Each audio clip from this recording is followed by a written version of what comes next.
மீனா முத்து 2 பேருமே யோசிக்கிறாங்க. முத்துவும் மீனாவும் ஒரே நேரத்துல பேசுறாங்க. ஏங்க நாமளும் இதே மாதிரி பண்ணானே அப்படின்னு சொல்லும்போது, என்ன மீனா நீயே சொல்லு அப்படின்னு சொல்ல, நீங்க முதல்ல சொல்லுங்க மீனா முத்துக்கிட்ட சொல்றாங்க. இல்ல மீனா, இந்த பார்லர் அம்மாவும் பழகுறலும் 2 பேரும் பிசினஸ் பண்ற மாதிரி நாமளும் பண்ணா என்ன அப்படின்னு சொல்ல, நானும் அதே தாங்க உங்ககிட்ட சொல்ல வந்தேன்னு சொல்றாங்க. ஆமா மீனா, இது சரியான வழியா இருக்கும்னு எனக்கும் தோணுதுன்னு சொல்ல, ஆமாங்க நம்ம 2 பேருமே அதை செய்யலாங்க அப்படின்னு மீனாவும் இந்த முடிவு எடுக்கிறாங்க. மீனா இந்த விஷயத்த பத்தி ஸ்ருதி கிட்ட சொல்ல, சூப்பர் ஐடியா மீனா, இதை நான் ஏற்கனவே உங்ககிட்ட சொல்லியிருந்தேன், ஆனா நீங்க தான் அதை பத்தி ரொம்ப கேர் எடுத்துக்கலன்னு சொல்ல, இப்போ எனக்கு இது பண்ணணும்னு ஆசையா இருக்குன்னு மீனாவும் சொல்றாங்க. உடனே அதுக்கு ஸ்ருதி சொல்றாங்க, இப்போ எனக்குன்னு ஒரு ரெஸ்டாரண்ட் இருக்கு, அந்த ரெஸ்டாரண்ட்டை ஏதாவது ஒரு இது கூட லிங்க் பண்ணிட்டு அதுக்கு மூலமா தான் ஃபுட் டெலிவரி பண்றதுக்கு நான் ஏற்பாடு பண்றேன் ஆன்லைன்ல. இப்போ நீங்க பூக்களை வந்துட்டு ஆன்லைன் மூலமா சேல்ஸ் பண்றது எல்லாமே சரிதான். பொக்கேலாம் கூட இது மூலமா பார்த்துட்டு எல்லாருமே ஆர்டர் கொடுத்தாங்கன்னா உங்களுக்கு நல்ல லாபம் கிடைக்கும். எனக்கு அதுல ரொம்ப சந்தோஷமா தான் இருக்கு. ஆனா கடை எதுவும் இல்லைன்னு சொல்லும்போது, அதான் கோவில் முன்னாடி இவங்க அம்மா பூக்கடை இருக்குல்ல அப்படின்னு சொல்ல, அதுவும் சூப்பர் ஐடியா தான் அப்படின்னு இங்க ஸ்ருதியும் சொல்லிடுறாங்க. அது போல் அவங்க அந்த கோவிலுக்கு முன்னாடி இருக்க கடையை வந்துட்டு லிங்க் பண்ணி விட்டுறாங்க. இது மூலமா உங்களுக்கு வந்துட்டு நிறைய ஆர்டர் கிடைக்கும் மீனா அப்படின்னு சொல்லிட்டு எல்லாத்தையுமே தெளிவாக விளக்கமாக எடுத்து சொல்கிறாங்க. சூப்பராக இருக்குது, இது நல்லாவே ஒர்க் அவுட் ஆகும்னு சொல்லிட்டு இங்கே கை கொடுத்துட்டு ஸ்டுடியோ அங்கேருந்து ஸ்டுடியோவுக்கு கிளம்பி போக, முத்துவுக்கும் மீனாவுக்கும் ரொம்ப சந்தோஷமாக இருக்குது. கொஞ்ச நேரத்தில் பார்த்தா மீனாவுக்கு நிறைய ஆர்டர்ஸ் வருது. இதையெல்லாம் பார்த்த உடனே பயங்கர சந்தோஷப்படுறாங்க மீனாவும்.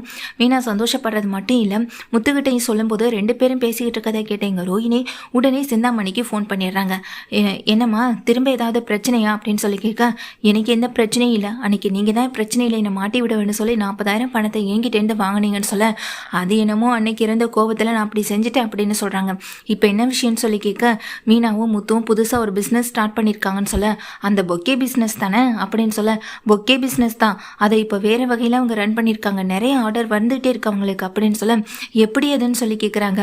ஆன்லைன் மூலமாக இங்கே அவங்க கேட்குற மாதிரி எங்கள் மீனா செஞ்சு கொடுக்குறத எங்கள் வீட்டில் இருக்க ஸ்டுடியை ஏற்பாடு பண்ணி கொடுத்துருக்காங்க, அதை நீங்கள் இனி ஈஸியாக தடுத்து நிறுத்தலாம் அப்படின்னு சொல்ல, எப்படின்னு சொல்லி இங்கே சிந்தாமணி கேட்க, எப்படியும் ஆன்லைன் டெலிவரி மூலமாக தான் அதை ஏற்பாடு பண்ணி இங்கே மீனாவும் முத்துவும் அனுப்பி வைக்கிற நேரத்தில் நீங்களே இதை கெடுத்து விட்டீங்கன்னா, அதாவது அவங்களுக்கு போய் சேரக்கூடிய பொருள் ரொம்ப டேமேஜாக இருந்தால் என்ன ஆகும்னு கொஞ்சம் யோசிச்சு பாருங்கள். மீனாவுக்கு இனி எந்த ஆர்டருமே கொடுக்க மாட்டாங்க, அப்புறம் அவங்களுக்கு கொடுக்குற அந்த ரேட்டிங்ஸையும் கம்மி பண்ணிடுவாங்கல்ல அப்படின்னு இங்கே ரோஹிணி சொல்கிறாங்க. ரோஹிணி சொன்னதை கேட்டதுமே அங்கே சிந்தாமணிக்கும் அதுதான் சரின்னு தோணுது. முத்துவுக்கும் மீனாவுக்கும் நிறைய ஆர்டர் கிடச்சி பொக்கேஸ் எல்லாத்தையும் செஞ்சு இங்கே நடுகாலில் நிறைய வச்சுருக்காங்க. என்ன இது நடக்கக்கூட இடம் இல்லாமல் என்ன வீட்டில் இது வேலை அப்படின்னு சொல்லிட்டு விஜயா திட்டிகிட்டே வரேன். அதுக்கு ஒன்றே மீனா சொல்கிறாங்க, இல்லை அத்தை, ஆன்லைன் ஆர்டர் மூலமாக கிடைச்சது தான், இதெல்லாம் நாளைக்கு டெலிவரி கொடுக்கணும் அப்படின்னு சொல்ல, அதுக்காக நடு வீட்டுக்குள்ளே கொண்டு வந்து வச்சுப்பீங்க அப்படின்னு சொல்ல, உடனே அதுக்கு ஸ்ருதி சொல்கிறாங்க, அவங்களுக்கு ரூம் இருந்தால் அங்கே கொண்டு வச்சுப்பாங்க, அவங்களுக்கு தான் ரூம் கொடுக்க மாட்டீங்களே ஆண்டி அப்படின்னு சொல்ல, இதை கேட்ட உடனே விஜயா வாயடிச்சு போய் நிற்கிறாங்க. அதுக்கு பிறகு முத்து மீனான்னு ரொம்ப சந்தோஷமாக இருக்கா. அவங்களுக்கு சப்போர்ட்டாக ரவி ஸ்ருதி 2 பேருமே நிற்கிறாங்க. நாளைக்கு காலையில் ஆர்டர் எல்லாத்தையும் கொடுத்து வேணும், எல்லாமே இங்கே லாங் டிஸ்டன்ஸாக இருக்குடா ரவி, அதான் ஏதாவது ஏற்பாடு பண்ணி அனுப்பி விளாண்டு இருக்கேன் அப்படின்னு சொல்லும்போதும், நீ சொல்கிறதும் சரிதான், நீ ஒரு பக்கம் சவாரி வேலையை பார்த்தனா இது ஒரு பக்கம் சேல்ஸ் பண்ணிட்டு இருக்கோம், ஆமாம் அதுக்கு ஏதாவது ஒரு ஆளை ஏற்பாடு பண்ண வேண்டியதானு சொல்ல, நான் நேற்று நைட்டே ஃபோன் பண்ணிட்டேன்டா, காலையில் ஒரு கார் வரும், அவங்கக்கிட்டே இந்த அட்ரஸ் எல்லாத்துலேயும் நம்ம கொடுத்து அனுப்பி விட்டோம்னா அவங்களே எல்லாத்தையும் பார்த்துப்பாங்க அப்படின்னு சொல்லிட்டு இங்கே முத்துவும் சொல்கிறாங்க. முத்து சொன்னதை கேட்டதுமே ரவியும் சூப்பர் ஐடியா அப்படின்னு சொல்லிட்டு பேசிக்கிட்டு இருக்காங்க. இங்கே ரோஹிணி தான் ரொம்ப சந்தோஷத்தில் இருக்காங்க. என்ன சந்தோஷம்னா, நாம் சொன்னது போல் எல்லாமே டேமேஜ் ஆகிட போகுது, இந்த மீனாவுக்கு கிடைக்க வேண்டிய பணமும் சரி இங்கே நட்டமாக தான் போகுது, கை காசை போட்டு தானே எல்லாமே பண்ணியிருக்காங்க, அவங்க டெலிவரி கொடுத்ததுக்கு அப்புறம் தானே பணத்தையே இங்கே பே பண்ணுவாங்க, மொத்தத்தில் டெலிவரியும் கொடுக்க போக முடியறதில்ல, இந்த பூக்கள் எல்லாம் வீணாகவும் போக போகுது, பழங்கள் வீணாக தான் போக போகுது, எல்லாமே நடக்க போகுது அப்படின்னு சொல்லிட்டு ரொம்ப சந்தோஷப்பட்டுட்டு இருக்காங்க இங்கே ரோஹிணியும். ஆனால் இங்கே வீட்டுக்கு வர முத்துவும் மீனாவும் ரொம்ப சந்தோஷத்தில் இருக்காங்க. என்னப்பா எல்லாமே டெலிவரி கொடுத்தாச்சுன்னு சொல்ல, எல்லாமே கொடுத்தாச்சுப்பான்னு சொல்லிட்டு இருக்காங்க. இன்னும் கொஞ்ச நேரத்தில் கலவரம் வெடிக்க போகுதுன்னு அங்கே ரோஹிணி வெயிட் பண்ணிட்டு இருக்காங்க. அந்த நேரத்தில் தான் இங்கே ரவி ஸ்ருதி 2 பேருமே ஓடி வராங்க. என்னாச்சு, என்ன பதட்டமாக ஓடி வரீங்கன்னு சொல்ல, என்னம்மா முதல்ல தண்ணி குடி அப்படின்னு சொல்லிட்டு ஓடி வந்து இங்கே கொடுக்குறாங்க. மீனாவும் தண்ணியெல்லாம் குடிச்சிட்டு ரவி ஸ்ருதி 2 பேருமே நிற்க, ஒரு பெரிய பிரச்சனை ஆகி போச்சுன்னு சொல்கிறாங்க. என்ன பிரச்சனை, என்ன விஷயம்னு சொல்லி கேட்க, நீங்கள் டெலிவரி கொடுத்த பொருட்களை யாரோ ஒருத்தவர் சேதமாக்கிட்டு போயிட்டதா சொல்கிறாங்க அப்படின்னு சொன்ன உடனேயே இங்கே முத்துவுக்கும் மீனாவுக்கும் ரொம்ப அதிர்ச்சி ஆகுது. என்ன பலகுரலி, என்ன சொல்கிறேன்? ஐயோ, அப்போ நான் அனுப்பிவிட்ட பூக்கள்லேருந்து பழங்கள்லேருந்து எல்லாமே போயிடுச்சா? அப்போ நமக்கு கை காசை போட்டு பண்ணது எல்லாமே நட்டம் ஆயிடுச்சாங்க. இதுக்கு தான் நம்ம தெரியாமல் இந்த தொழிலில் இறங்கக்கூடாதுன்னு நானும் நினச்சிட்டே இருந்தேன் அப்படின்னு இங்கே மீனா ஒரு பக்கம் புலம்ப. உடனே ஸ்ருதி சொல்கிறாங்க, ஒரு நிமிஷம் மீனா, எதுக்கு நீங்கள் இவ்வளோ ஒரு கோவப்படுறீங்க, இவ்வளோ ஆக்ரோஷப்படுறீங்க? கொஞ்சம் அமைதியாக இருங்கன்னு சொல்ல, எப்படி ஸ்ருதி அமைதியாக இருக்க முடியும்? எல்லாமே கை காசு போட்டு பண்ணது தான் ரோஹிணி அப்படின்னு சொல்லிட்டு இருக்கும்போதே மீனாவுக்கு வந்துட்டு ஃபோன்பே மூலமாக நிறைய பேர் பணம் அனுப்பி விடுறாங்க. பார்த்தா அவங்க கையில் வந்துட்டு இப்போ 60,000க்கு மேலே பணம் வந்துட்டு வந்திருக்கு. இதை பார்த்த உடனே மீனா சந்தோஷத்தில் முத்துக்கிட்ட சொல்ல ரோஹிணி முகம் தேயப்பாக மாறுது. பணமெல்லாம் வந்திருக்கு, எப்படி டேமேஜ் ஆகிடுச்சுன்னு சொன்னீங்கன்னு சொல்ல, என்னை நீங்கள் பேச விட்டால் தானே டேமேஜ் ஆகிடுச்சுன்னு தான் சொன்னேன், அது உங்களுடைய பொருள்னு சொல்லலையே. இங்கே மனோஜும் ரோஹினியும் சேர்ந்து கஸ்டமர்ஸ்க்கு ஏசி அப்புறம் அவங்க கேட்குற ஒவ்வொரு பொருட்களையும் அனுப்பி வைக்கிறதுக்காக இங்கே பேக் பண்ணி கார் ரெடி பண்ணியிருக்காங்க. அங்கே தான் இங்கே பெரிய டேமேஜ் ஆகிருக்கு. அவங்க கார் ஏதோ பள்ளத்தில் விழுந்ததில் அதில் கீழே விழுந்து எல்லா பொருட்களும் உடஞ்சி போயிடுச்சு அப்படின்னு சொல்கிறாங்க. மனோஜ் இப்போ அங்கே தான் இருக்கான், ரொம்ப அழுது புலம்பிகிட்டே இருக்கான். இந்த விஷயத்தை எப்படி சொல்கிறதுன்னு தெரியாமல் பயந்து போய் உட்காந்துருந்தான். அதான் நாங்கள் ஓடி வந்தோம் அப்படின்னு இங்கே ரவியும் ஸ்ருதியும் சொல்கிறாங்க. இதை கேட்டவுடனே விஜயா தலையில் இடி விழுந்த கணக்காக நிற்க ரோஹிணிக்கு அவங்க என்ன வென விதிச்சாங்களோ அதே தான் திரும்பவும் இருக்கிறாங்க.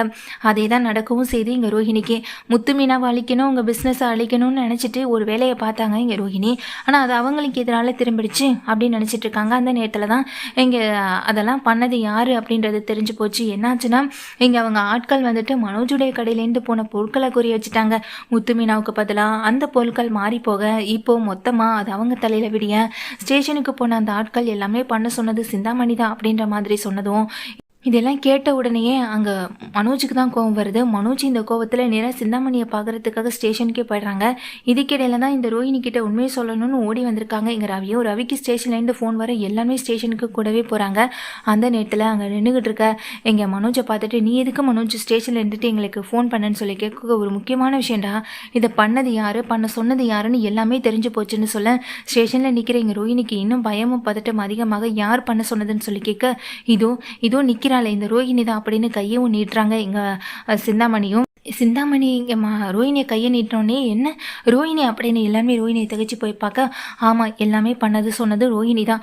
ரோஹிணி பண்ண சொன்னது அவங்க கடையிலேருந்து வந்த பொருட்களை அழிக்கணும் அப்படின்றதுக்காக இல்லை, இந்த முத்து மீனாவுடைய பொக்கே பொருளை எல்லாத்தையுமே இங்கே சேதமாக்கணும் அப்படின்றதுக்காக தான். வாங்கிட்டு வர பழங்கள் எல்லாமே கீழே விழுந்து நசுங்கிடுச்சுன்னா அது எப்படி வந்துட்டு சேல்ஸ் ஆக முடியும்? நிச்சயமாக அதை யாரும் வாங்க மாட்டாங்கன்னு தோணுச்சு. அதனால தான் நான் இப்படி செய்ய சொன்னேன். ஆனால் 2 காரும் ஒரே கலரில் இருந்ததுனால கொஞ்சம் கன்ஃபியூஸ் ஆகிட்டாங்க போல பசங்க. அதான் எப்படி இங்கே மனோஜுடைய ஷோரூமில் இருந்த பொருட்கள் எல்லாத்தையுமே உடஞ்சி போச்சுன்னு சொல்ல, அதுக்காக இப்படியெல்லாமா பண்ணுவீங்கன்னு சொல்லிட்டு இங்கே திட்டிகிட்டு இருக்காங்க ரவி ஸ்ருதி 2 பேருமே.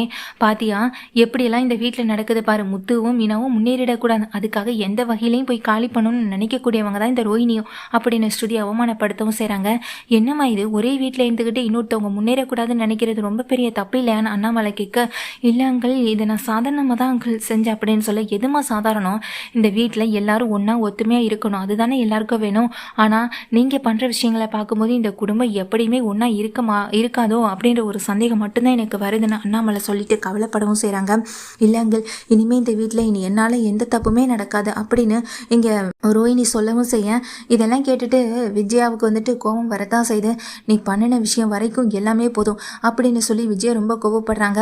அதே நேரத்தில் இங்கே மனோஜ் ரோஹிணியை பார்த்து முறைக்க, அப்பா இந்த பார்லரம்மா இப்போவே எல்லாருக்கும் முன்னாடியும் சத்தியம் பண்ணணும் அப்படின்னு சொல்ல, இங்கே அம்மா மேலேயும் மனோஜ் மேலேயும் இந்த பார்லர் அம்மா சத்தியம் பண்ணி ஆகணும் அப்படின்னு சொல்கிறாங்க. என்னடா என்ன சொல்கிறேன்னு சொல்லி கேட்க, ஆமாப்பா இந்த குடும்பத்தில் இனி அன்னைக்கு சூடை ஏந்தி தானே சத்தியம் பண்ணது, அதனால் அந்த பையன் கூட இந்த ரோஹிணிக்கு இல்லாமல் போயிருக்கலாம். இனிமேல் இந்த ரோஹிணியால் மீனா தொழிலுக்கு எந்த விதமான பிரச்சனையும் வராது, இனி சிந்தாமணி கூட சேர்ந்து நான் எதையும் செய்ய மாட்டேன் அப்படின்னு சொல்லி மனோஜ் தலையில் அடித்து சத்தியம் பண்ணணும் அப்படின்னு சொல்லி முத்துவும் சொல்லும்போது ரோஹிணி பயந்து போய்ட்றாங்க. என்னம்மா பார்த்துட்டே இருக்க, சத்தியம் பண்ணு அப்படின்னு சொல்லும்போது ரோஹிணியும் வேறு வழி இல்லாமல் மனோஜ் தலையில் கையை வச்சு சத்தியம் பண்ணிட்டு அந்த இடத்த விட்டு நகர்ந்து போகவும் செஞ்சிடறாங்க. இப்போ முத்துவும் மீனாவும் சரி, இங்கே தங்களுக்கு நட்டமானதுனால அதையும் மனோஜ் தான் கொடுக்கணும்னு சொல்லிட்டு போக, மனோஜ் வாயை பிளந்தபடி பார்த்தபடி படுத்தி தான் கிடக்குறாங்க. மனோஜ் வாயை பிளந்தபடி பார்த்துட்டு நிற்க தான் செய்கிறாங்க. ரோஹிணிக்கு பயம் அதிகமாகிடுது. ஏன்னா அவங்களுக்கு பயம் என்னென்னா, இப்போ நாம தான் எல்லாமே பண்ணோன்ற மாதிரி இங்கே சிக்கிக்கவும் செஞ்சிட்டோம். ஆனால் இப்போ ரோஹிணி சத்தியம் பண்ணியாச்சு, அடுத்த அம்மா தான் சத்தியம் பண்ணணும். ஏன்னா அம்மாவும் ஏற்கனவே எங்கள் மீனாவுக்கு எதிராக சிந்தாமணி கூட கை கோர்த்து பல வேலைகளை பார்த்தவங்க தானே. இனிமேல் சிந்தாமணி கூட சேர்ந்துக்கிட்டு அவங்க எதுவும் செய்ய மாட்டாங்கன்னு நான் எப்படி நம்புறது? இப்போது அம்மா இந்த ரோஹிணி எப்படி அந்த மனோஜ் தலையில் சத்தியம் பண்ணி இனி எந்த தப்பு பண்ண மாட்டேன்னு சொன்னிச்சோ, அதே போல் அம்மாவும் மனோஜ் தலையில் சத்தியம் பண்ணணும். ஒருவேளை இவங்க 2 பேரும் சத்தியத்தை மீறினா என்ன நடக்கும்ன்றத அவங்களுக்கே தெரியணும். இதனால் பாதிக்கப்பட போகிறது யாராக இருக்கும்? 2 பேருக்குமே பிடிச்ச மனோஜ் தான் இருக்கும். அம்மாவுக்கு தான் சொல்ல வேண்டியது இல்லையே. இந்த சாமியார் நம்பிக்கை இது எல்லாத்துலேயுமே அவங்களுக்கு அதிக நம்பிக்கை இருக்குல்ல, அது போல தான் இந்த சத்தியத்துலேயும் எங்களுக்கு நம்பிக்கை இருக்கு. முத்துவும் சொல்ல, அதுக்கு உடனே மனோஜ் இங்கே ரோஹிணியை பார்த்து சொல்கிறாங்க, நீ அனுப்பின ஆளால் இப்போ நமக்கு தான் பல லட்சம் ரூபாய் நட்டம் ஆயிடுச்சு, அந்த தொழிலை கெடுக்கிறேன்னு சொல்லி இப்போ நம்ம தொழிலை நம்ம இழந்துட்டு நிற்கிறோம் அப்படின்னு மனோஜ் ரொம்ப கோவத்தோட ரோஹிணியை பார்த்து பேச, எதுக்குடா மனோஜ் நீ இவ்வளோ கவலைப்பட்டு பேசுகிறேன்? அதான் உன் குறையெல்லாம் தீர்க்கிறதுக்கு அம்மா பக்கத்திலே இருக்காங்களே. இனிமேல் இந்த ரோஹிணியால் எங்கேயும் போய் கடன்லாம் வாங்க முடியாது. அம்மா நகையெல்லாம் வச்சு உன்னுடைய பிஸ்னஸை இனி மேலே கொண்டு வருவாங்க. அப்பாவுடைய பணத்தை வச்சு முன்னுக்கு வரணும்னு நினச்சேன். இப்போ அது ஒரு பக்கம் இங்கே கீழே இறங்கி போயிட்டே இருக்கு. அம்மா உதவி பண்ணுவாங்க, நீ கவலைப்படாத. என்னம்மா உங்கள் பையன் மனோஜுக்காக உங்கள் நகையெல்லாம் கொடுக்க மாட்டீங்களா என்ன அப்படின்னு இங்கே விஜயாவையும் கோத்து விட்டுட்டு நைஸாக முத்துவும் எஸ்கேப் ஆக மீனாவையும் கூட்டிகிட்டு உள்ளே போய்ட்றாங்க. அப்போது இங்கே விஜயா தான் வாயடிச்சு போய் இங்கே மனோஜை பார்க்க, என்னம்மா அப்படின்னு சொல்லும்போது இங்கே விஜயா என்ன பண்ணுறதுனே தெரியாமல் திருதிருன்னு முழிச்சிட்டு இருக்காங்க. இங்கே மனோஜும் தன்னுடைய அம்மாவை பாவமாக பார்த்துட்டு இருக்காங்க. அதே நேரத்தில் ரோஹிணி மேலே இருக்க கோவமாக உங்களுக்கு குறையவும் இல்லை. விஜயாவும் ரோஹிணியை பார்த்து முறைச்சிட்டே நிற்க தான் செய்கிறாங்க.